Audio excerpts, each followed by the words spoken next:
Hello friends, welcome to गणित wings. आज की वीडियो में हम हिंदी के बुक का एक रिव्यू करने जा रहे हैं, जो कि मेरे पर्सनल रिव्यू से काफ़ी शानदार बुक है। जैसा कि आप जानते हैं कि हिंदी से रिलेटेड काफ़ी सारी परीक्षाओं यानी कॉम्पिटिटिव एग्जाम में क्वेश्चन पूछे जाते हैं। जैसे कि एमपी एसआई हो गया, एमपी पटवारी हो गया, एमपी पीएससी हो गया, यूपीएससी हो गया, टीजीटी हो गया, पीजीटी हो गया। तो काफ़ी सारे कॉम्पिटिटिव एग्जाम में हिंदी से बहुत सारे क्वेश्चन पूछे जाते हैं। लूसेंट पब्लिकेशन की डॉक्टर अरविंद कुमार द्वारा लिखित ये हिंदी व्याकरण और रचना है।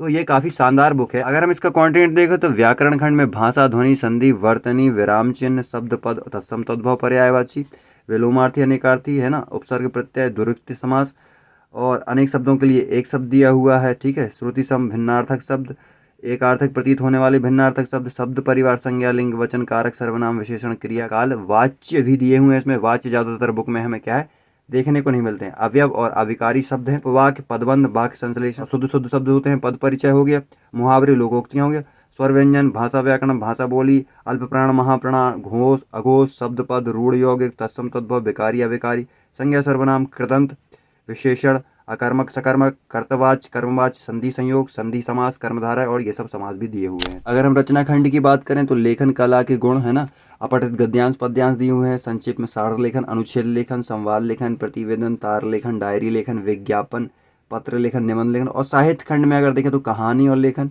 मौखिक अभिव्यक्ति, मुंह से अभिव्यक्त करने के लिए अलंकार, छंद, रस, सभी प्रकार के रस दिए हुए हैं उसमें बहुत ही डिटेल में। और हिंदी साहित्य का संक्षिप्त इतिहास भी दिया हुआ है। हिंदी साहित्य जो अपन शुरू से देखते आ रहे हैं, भक्ति काल, रीति काल, वीरगाथा काल से लेकर काव्य, गुणदोष एवं आलोचना, रचनात्मक एवं उनकी रचनाएं, रचनाकार और रचनाएं भी दी हुए हैं, वो भी शानदार है। क्योंकि काफ़ी सारे बुक और उनके राइटर से भी क्वेश्चन पूछ लिए जाते हैं। तो बुक की शुरुआत कुछ इस प्रकार से होती है। ध्वनि से लेकर ध्वनि अलग अलग है ना, जो अपन देखते हैं कि आ, ई, उ, हास्य स्वर, दीर्घ स्वर, अनुस्वार स्वर, विसर्ग स्वर, ये सब इसमें काफ़ी आपको डिटेल में देखने को मिल जाएगा।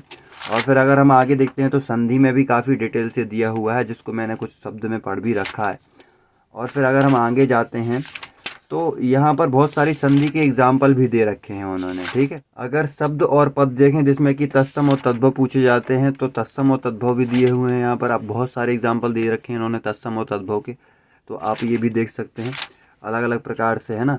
घोड़ा, अश्व, आँख, ये पर्यायवाची हो गए बहुत सारे। यहाँ पर गीदड़, ये सब है ना, तो पर्यायवाची भी काफ़ी सारे दिए हुए हैं इसमें।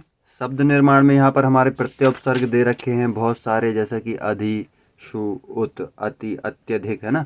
तो ये उपसर्ग और प्रत्यय दे रखे हैं, तो ये भी आपके काफ़ी काम की चीज़ें हैं। उपसर्ग प्रत्यय के बाद हमारे आ जाते हैं समास। तो समास भी यहाँ पर काफ़ी डिटेल में इन्होंने दे रखे हैं, समास भी है ना। जैसे तत्पुरुष समास, व्यधिकरण तत्पुरुष, मतलब एक एक समास का अंदर तक दे रखा है ना। संबंध तत्पुरुष, अधिकरण और प्रादि तत्पुरुष है ना, उपपद तत्पुरुष, उलूक तत्पुरुष, मयूर, शंकरादि तत्पुरुष है ना। ये बहुब्रीहि समास में फिर उसके भी बहुत सारे जो सब हेडिंग्स हैं वो भी दे रखी हैं। ध्यातव्य बिंदु, समाहारा है ना। तो ये सब आपके लिए बहुत ही उपयोगफुल बुक हो जाएगी है ना। और फिर उसके कुछ एग्जाम्पल दे रखे हैं आपके लिए छांटने के लिए कि कौन सा समास है। यहाँ पर अनेक शब्दों के लिए एक शब्द दे रखे हैं जो क्षमा न किया जा सके, अक्षम्य, अगम्य है ना, अग्रज जो आगे रहता है, अनुज जो कि छोटा है। तो ये बहुत सारे लिस्ट दिए हुए हैं, मतलब कि आपको केवल एक बुक इससे बस पढ़ना है और ज़्यादा परेशान होने की ज़रूरत नहीं है। आप ये बुक कंप्लीट कर लेंगे तो लगभग आपकी हिंदी पूरी कंप्लीट है, समझिए। ठीक है। यहाँ पर संज्ञा सर्वनाम दे रखा है तथा उसके भेद भी दे रखे हैं ना। इसके बाद उन्होंने क्या लिंग दे रखा होगा, तो लिंग में भी काफ़ी ये है, लिंग दे रखे हैं है ना। लिंग के बाद वचन दे रखे हैं, तो आप वचन देख सकते हैं है ना। वचन के बाद इन्होंने कारक, कारक दे रखा है, तो कारक भी आप दे सकते हैं, जैसे अपादान कारक, संबंध कारक, कर्ता कारक, क्रिया कारक है ना। विशेषण से काफ़ी सारे सवाल पूछे जाते हैं, तो विशेषण काफ़ी इसमें डिटेल्ड में दिया हुआ है, तो आप विशेषण को भी पढ़ सकते हैं है ना। एला प्रत्यय वगैरह जोड़कर क्रिया दी हुई है।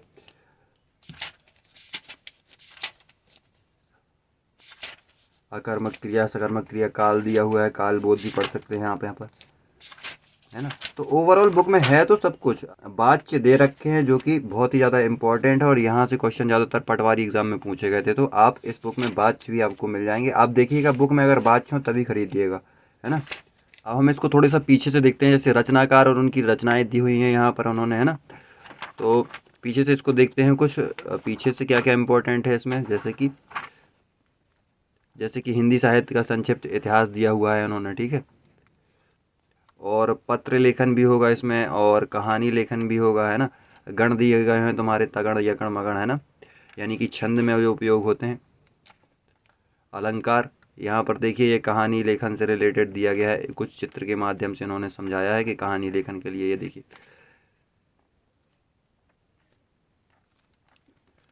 ओवरऑल बुक तो शानदार है और बुक में काफ़ी सारा कंटेंट, पत्र लेखन, डायरी लेखन, तार लेखन, है ना, प्रतिवेदन रिपोर्ट, संवाद लेखन, काफ़ी सारी चीज़ें हैं बुक में। संक्षेपण संक्षेपण भी दिया गया है, संक्षेपण और लेखन कला के गुण और उत्तम लेखन किस प्रकार किया जाए। ओवरऑल ये हिंदी व्याकरण की एक शानदार बुक है। लगभग ये 160 से 150 के आसपास में आ जाती है ना। कहीं कहीं इसके 170 हो सकते हैं रेट, तो आप इसको परचेज़ कर सकते हैं। ऑनलाइन भी आप इसकी रेट दे सकते हैं।